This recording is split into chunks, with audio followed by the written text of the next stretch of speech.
काल गावात इतका भयंकर पाऊस पडला की असं म्हणत आहेत की मागच्या 10 वर्षात असा पाऊस पडलाच नाही.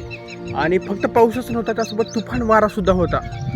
आणि या पावसामुळे काय झालं आहे काय नाही हे पाहण्यासाठी मी आलो शेताकडे.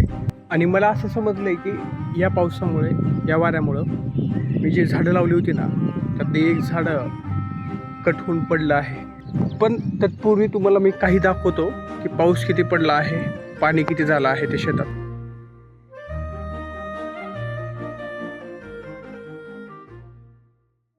वारा तुफान होता, त्याच्यामुळं याला इतका आधार नव्हता, याला काही सपोर्ट नव्हता, कारण हे ऑलरेडी मोठं झालं होतं. वाटलं नव्हतं की हे कोसळून पडेल म्हणून. या ठिकाणी दुसरं झालं होतं. पण उर्वरित जी कोणती झाडं आहेत ना ते प्रॉपर आहेत. मी मुद्दाम चप्पल घातलो नाही, पण मातीनं माझ्या पायाला चप्पल तयार केली आहे. हे बघा.